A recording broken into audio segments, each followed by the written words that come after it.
Kakinada ITI and Surya global ఆసుపత్రి సంయుక్త ఆధ్వర్యంలో ప్రపంచ హృదయ దినోత్సవాన్ని ఘనంగా నిర్వహించారు. సూర్య గ్లోబల్ ఆసుపత్రిలో కాకినాడ ఐటీఐ ఆధ్వర్యంలో ప్రపంచ హృదయ దినోత్సవం సందర్భంగా డాక్టర్ ఆదినారాయణచే ప్రజలకు బీపీ, ఈసీజీ వంటి గుండె ఆరోగ్య పరీక్షలు చేశారు.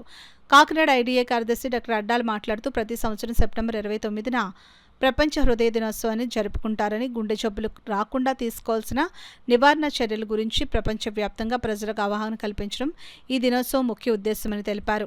హృదయ సంబంధ వ్యాధుల వైద్య నిపుణులు డాక్టర్ ఆదినారాయణ మాట్లాడుతూ గుండె ఆరోగ్యంపై శ్రద్ధ వహించడానికి మరియు గుండె జబ్బుల ప్రమాదాన్ని తగ్గించుకోవడానికి అనుసరించగల కొన్ని ముఖ్యమైన చిట్కాలు ఆరోగ్యకరమైన ఆహారం తీసుకోవడం, పండ్లు, కూరగాయలు, తృణధాన్యాలు తెలిపారు. దీర్ఘకాలిక ఒత్తిడి గుండె ఆరోగ్యంపై చెడు ప్రభావం చూపుతుందని, ధ్యానం, యోగా, లోతైన శ్వాస వ్యాయామాలు ద్వారా ఒత్తిడిని తగ్గించుకోవచ్చునని, రాత్రి 7 నుండి 8 గంటల నాణ్యమైన నిద్ర గుండె ఆరోగ్యానికి చాలా ముఖ్యమని, నిద్రలేమి రక్తపోటును పెంచుతుందని తెలిపారు. ఈ కార్యక్రమంలో డాక్టర్ శ్రీవల్లి, మణి, కాకినాడ ఐడీఏ సభ్యులు, గ్లోబల్ ఆసుపత్రి సిబ్బంది పాల్గొన్నారు. సూర్య గ్లోబల్ ఆసుపత్రిలో కార్డియాలజిస్ట్ డాక్టర్ ఆజ్ఞాని గారి ఆధ్వర్యంలో ఈవేళ ప్రపంచ హృదయ దినోత్సవం సందర్భంగా ప్రజలకి ఈ గుండె ఆరోగ్యం పట్ల తీసుకోవాల్సిన జాగ్రత్తలు పట్ల అవగాహన కార్యక్రమం, అలాగే వాళ్ళందరికీ కూడా ఈ బీపీ చూడటం, ఈసీజీలు ఇవన్నీ చేయడం కూడా జరిగింది. సో ఈ సందర్భంగా మన గుండెని మనం ఆరోగ్యంగా ఎలా ఉంచుకోవాలన్న దాని మీద డిస్లిపిడిమియా అంటారు, అంటే హై కొలెస్ట్రాల్ లెవెల్, ఇవన్నీ కారణాల వల్ల మనకి ఈ మధ్యకాలంలో మనం తక్కువ వయసులో కూడా మనం హార్ట్ అటాక్ అనేది చూస్తున్నాం.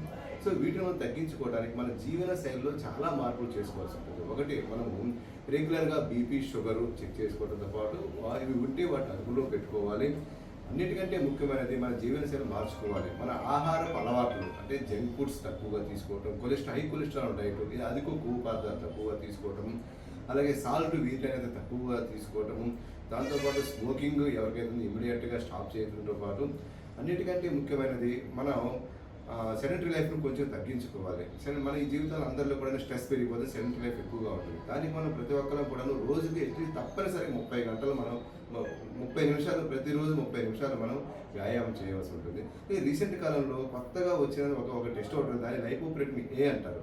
సో ఈ టెస్ట్ రీసెంట్గా వస్తుంది. దీనివల్ల మనము మన యొక్క లైఫ్, మన యొక్క గుండె సంబంధించిన జబ్బు, హార్ట్ అటాక్ లక్షణాలు మనకు ఎంత ఉందో రిస్క్ మనం ఎస్టిమేట్ చేయొచ్చు. సో ఇది ఎవరికి చేయాలంటే మన పూర్వీకులు కానీ మన ఫ్యామిలీ హిస్టరీ ఎవరికైతే మనకు హార్ట్ జబ్బులు ఉన్నైతే వాళ్ళకి అందరికీ డెఫినెట్గా లైఫ్లో ఒకసారి లైపోప్రోటీన్ A అనేది మనం తెలుసుకోవాలంటే మనం పరీక్ష చేసుకుని దాన్ని బట్టి అవి ఎక్కువగా ఉంటే తప్పనిసరిగా దానికి ట్రీట్మెంట్ తీసుకోవాల్సి ఉంటుంది. సో దాదాపు 50% ఆఫ్ హార్ట్ అటాక్లు మన జీవన శైలిలో మార్చుకోవటం వల్ల మనం ఈ గుండె జబ్బులు అరికట్టుకోగలం.